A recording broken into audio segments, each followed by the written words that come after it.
Salut les gars, bienvenue sur musculation-prise-de-masse.com. Ici Étienne et aujourd'hui, on est à Port-Cartier, sur la côte nord du Québec, près de Sept-Îles. Et là, je me tourne par là parce qu'on a un invité spécial cette semaine, que ça fait très plaisir de vous présenter. Mon invité cette semaine a participé 4 fois au World Strongest Man. Ça me prend une liste comme ça parce qu'il y en a trop. World Strongest Man a été champion canadien homme fort en 2008, champion québécois en 2007. Aussi champion canadien, record en fait canadien, powerlifting sans équipement, en ce moment en 2012. Pour vous donner une idée, il a fait en compétition un squat de 902 livres, 902,5 livres, un bench de 550 puis un deadlift de 900 livres. Puis il m'a dit aussi qu'il a fait un squat de 1500 livres 2 fois, mais pas en compétition malheureusement. Il mesure 6 pieds 2, pèse 350 livres, on va l'appeler monsieur, OK? S'entraîne depuis 10 ans, puis entraîne des athlètes depuis 4 ans, de monsieur, madame, tout le monde, jusqu'à des athlètes de powerlifting et de culturisme. Ça me fait très plaisir de vous le présenter aujourd'hui, Louis-Philippe Jean. Viens nous rejoindre. Les gars, Louis-Philippe, j'espère que vous le voyez au complet dans la caméra. Louis-Philippe, bienvenue à l'émission. Merci beaucoup, bonsoir. Fait que Louis-Philippe va être avec nous cette semaine pour répondre à vos questions de musculation puis nous donner des conseils sur son entraînement. Bien sûr, pour peut-être nous donner une idée de comment il a fait pour se rendre à son niveau. Aujourd'hui, on va commencer avec une petite entrevue pour savoir d'où il vient, son expérience comme homme fort. Et puis, le reste de la semaine va répondre à vos questions. Plus tard aussi, on va enregistrer un programme d'entraînement avec lui dont je vais vous parler plus tard cette semaine. Louis-Philippe, t'es homme fort. Ça dépend des jours. Ça dépend des jours. Obligé de pas fort. Non. T'attends-tu de leur raconter comment ça se fait que t'es là aujourd'hui? Pour se dire caméra, ces affaires-là. Ouais, c'est bon. Non, mais dans la dernière semaine, t'as vu, de toute façon, on va le voir, sa caméra, sûrement. J'ai préparé un événement à Mkoui, une compétition d'homme fort à Mkoui. Tout à fait. Puis c'était assez relevé comme compétition, fait que ça demande beaucoup de temps, beaucoup d'énergie, comment je peux expliquer ça? C'est de mal partout. C'est moi aussi pire que s'entraîner. Okay. Quand t'es promoteur, ben t'as le stress des athlètes, t'as le stress de show lendemain, t'as le stress aussi que s'il va y avoir du monde, il n'y a pas de monde, le stress de voir s'il va y avoir des gens qui vont se blesser, comme il y a eu deux gars cette semaine qui sont blessés. Fait que c'est beaucoup de choses à penser en même temps, puis pour que le résultat final soit bon puis gros. Fait que là, en plus de ça, j'ai manqué mon bateau le matin, Parce qu'ici, merveilleux. Ici, on traverse le fleuve, il faut prendre la traversée puis tout. Mais oui, écoute, puis je peux vous le dire, la compétition, en fait, s'est très bien passée. J'ai l'impression qu'elle a été un grand succès dans le semaine. Puis on a des images de ça. D'ailleurs, peut-être au moment où vous voyez ça, sans doute que vous avez déjà vu les images de la compétition la semaine passée, si tout s'est bien passé dans mon planning. Fait que, Louis-Philippe, tu t'entraînes depuis 10 ans, tu es homme fort depuis 10 ans. Comment est-ce que tu as commencé, en fait, l'entraînement? Qu'est-ce qui t'a amené à faire ça? Ça a parti... Salut Michel. Ça va? On fait une entrevue. On a une petite interruption. On va venir. Fait comment tu as commencé? Ça a parti... au gymnase aussi, avant ça, il y avait un monsieur qui s'appelait Stéphane Boucher. Les autres organisaient des concours semi-pro, dans la région aussi autour. Puis ça a commencé en disant que j'étais fort pour aller essayer ça. OK. Finalement, j'ai fait un concours en 2001, la première fois. Pas entraîné, j'avais 18 ans. J'avais une force que les autres n'avaient pas. Je voyais essentiellement les autres forçaient sur des choses que moi, je n'avais pas de misère à faire. Wow. Fait que là, j'ai la base de génétique qui était là beaucoup. Dans les années qui ont suivi, j'ai décidé de partir à Québec. En 2004, j'ai parti à Québec. En 2005, 2006, 2007, 2008, 2009, j'étais à Québec. J'étais parti 5 ans pour apprendre mon métier d'homme fort.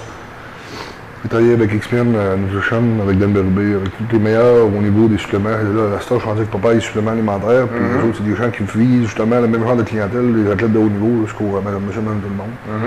L'association est importante pour ça parce que justement, ça vise un marché ouvert. Ce que je fais avec ça aussi présentement. Fait que du point de vue professionnel, j'ai commencé comme un underdog. J'ai commencé comme un jeune qui ne connaissait rien. Puis je me suis rendu jusqu'au World Strongest Man en ouvrant les portes moi-même. J'ai gagné le championnat provincial en 2007, Canadien 2008.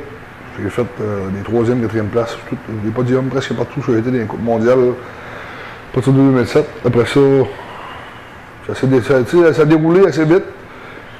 J'ai été le premier Canadien en bas de 25 ans au World Strongest Man en 2008. Félicitations. Puis, c'est beaucoup de choses. C'est dur à expliquer tout en détail, mais en partant, c'est dans la salle des 7 que ça a commencé. Ouais. Fait que, On est dans la salle où tu t'entraînes. j'ai commencé ça. J'ai commencé ça. Ouais. Ouais, ça, c'était pas comme ça. Là. Là, cette année, moi, je suis rendu président de l'association de gymnase. C'est moi qui s'occupe de faire la rénovation. Puis depuis 10 ans, je voyais ça comme ça. Je voyais ça d'une manière que personne d'autre voyait ça. Puis là, cette année, on a mis 55 000 pièces en gymnase. Je sais pas si tu vas le montrer aux gens, sûrement que tu vas on va prendre des photos, oui. Je vais faire un petit tour virtuel. Là. Ouais. On a mis 55 000 pièces d'équipement dans le gymnase pour que ce soit haute performance, qu'on manque de rien s'entraîner. Puis que quand je veux faire quelque chose du niveau mondial ou du niveau amateur, ou quelqu'un qui veut commencer à faire de l'haltérophilie, qui veut commencer à faire du powerlifting, qui veut commencer à faire l'entraînement pour se mettre en forme, il va être capable de faire n'importe quoi. Fait qu'il manque rien. Ouais, t'es équipé. Très équipé. Good. Fait que donc, ta première compétition, tu t'es rendu compte que tu étais très fort, puis que tu faisais des affaires que les autres fallait qu'ils forcent beaucoup, facilement. Donc toi, tu faisais ça facilement. De là, tu t'es rendu jusqu'au World Strongest Man.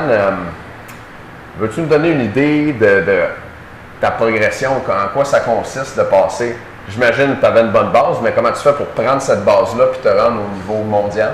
Au niveau mondial, premièrement, c'est pas juste ce niveau, là. C'est vraiment devenir un athlète mondial, c'est devenir changer ta personne au complet. OK. Faut être showman, faut être intelligent. Le monde dit souvent qu'on est gros, on n'est pas intelligent, c'est pas vrai. Franchement, là. Les gars comme moi qui compétitionnent au niveau mondial, souvent, il ne faut même pas imaginer le style de vie que ces gars-là y ont. Moi, dans les 2 dernières années, j'ai slacké un peu, là, parce que là, maintenant, il voulait avoir une vie. Puis là, je suis marié, puis il voulait avoir une vie qui était plus terre à terre un peu, mais j'ai déjà parti 6 mois dans l'année en Europe, partout, compétitionner. Moi, justement, j'ai été invité aujourd'hui en Pologne, ça fait 2 ans que je n'ai pas été en Europe. OK. Mais en Europe, tu dis mon nom, tout le monde me connaît. Ah ouais. Fait que, si tu vois, j'ai été en Suède, j'ai fait le tour à Suède, j'ai été aux Netherlands, j'ai été à Malte, j'ai été en Italie, j'ai été en France, j'ai été... Fait qu'être athlète, c'est pas juste être fort à ce niveau. Faut être fort. Faut être fort mentalement, physiquement, mais la force, La force, c'est pas juste sur une barre, l'application de ce que tu mets, c'est comment tu t'entraînes, comment tu te prépares. Un athlète de haut niveau, c'est fort parce que, tu sais, vous avez vu en fin de semaine, si vous avez vu les épreuves, je coupe les temps des deux, le temps des gars en 2, carrément. Ouais. Ces gars-là sont bons, mais c'est ici. Ça se passe, tout là que ça se passe. Okay. Parce que les jeunes, ils sont pas habitués, ils prennent pas tout à fait la bonne technique. Ça devient biomécanique. Okay. Ça devient tout étudié, tu me dis en kinésiologie. Ouais. La fonction mécanique du corps, premièrement, quand tu apprends à gérer ça, à travailler avec ça, ça devient... faut t'apprendre à gérer tes muscles, faut t'apprendre à gérer ton stress, à faire le focus comme ça, tu vois jusqu'en avant. Former les œillères, former les yeux, tu t'en vas en avant. Tu dis, c'est là que je m'en vais faire ça. Excellent. Mais ça prend des années. Des années. J'ai parlé avec un hypnotiseur cette semaine, justement, on était à beaucoup, avec un hypnotiseur. Puis je demandais qu'est-ce qu'il faisait aux gens pour qu'ils deviennent... Il a fait des affaires de même. Il dit, toi, tu t'entraînes, tu es grand, tu es fort. Il dit, oui, c'est le même principe. Il dit, la zone que les athlètes comme moi prennent, où est-ce qu'ils vont virer, c'est comme une transe. Parce que tu es vraiment comme ça. Tu vois plus rien, tu vois juste en avant, tu vois ce que tu as à faire. Si tu as mes livres, c'est à bord, ça, là. Puis tu dis, bon, mais là, je m'en vais lever mes livres, je te laisse à la chaise, puis je sais que je m'en vais lever mes livres, mais le mental est tellement... Le mental est tellement 80% de la force d'un homme que si ton mental n'est pas bon, tu ne seras jamais fort. Mais quand ton mental est bon, que ta tête est bonne, que tu as une bonne base mentale, que tu as une bonne base de retenue sentimentale, là, ça va bien. Mais ça prend des années à me comprendre. Parfait. Mais écoute, ça amène ma prochaine question. C'est excellent. Puis on va finir avec celle-là pour aujourd'hui. Quelqu'un qui commence, okay, puis qui se rend compte qu'il est assez fort et qui aimerait compétitionner. Qu'est-ce que tu lui donnerais comme conseil? Prendre leur temps. OK. Bien important. Prendre le temps. Prendre le temps d'étudier l'épreuve. Prendre le temps d'étudier dans qu'est-ce qu'ils sont bons, connaître leurs limites, connaître, mettons, comment je peux vous expliquer ça. Connaître les limites, c'est vrai que c'est vraiment important. Limiter les blessures, ça veut dire qu'il ne faut pas écouter l'orgueil, mais écouter ce qu'on a dans nous autres. Le petit doigt qui nous dit, il ne va pas plus loin que ça. Le petit doigt qui dit ça est toujours important. On a vu la semaine passée, il y a un gars qui a levé 2 fois la voiture, s'est arraché le genou parce qu'il n'a pas écouté sa petite voix. La limite du corps est. La limite entre faire mal et réussir est comme ça. Fait que c'est important de s'écouter. Puis j'étais plus jeune, je ne m'écoutais pas, maintenant j'écoute. Okay. J'écoute ce que mon corps me dit. Comme là, aujourd'hui, je sais que je suis fatigué, puis je sais que je ne fais rien de bon. Ah. Fait dans ça là, je montais pas venir au gym, Rester chez nous, me reposer, m'occuper de mon chien, m'occuper de ma blonde, puis dire bon, ben, ferme la porte, demain on vient, puis on fait d'autres choses. Excellent, bon conseil. OK. Et Philippe, merci d'être avec nous. Un plaisir, On va mon se ami. revoir dans un instant pour d'autres capsules cette semaine. Les gars, restez avec nous cette semaine. On est avec Louis-Philippe Jean. À tout de suite.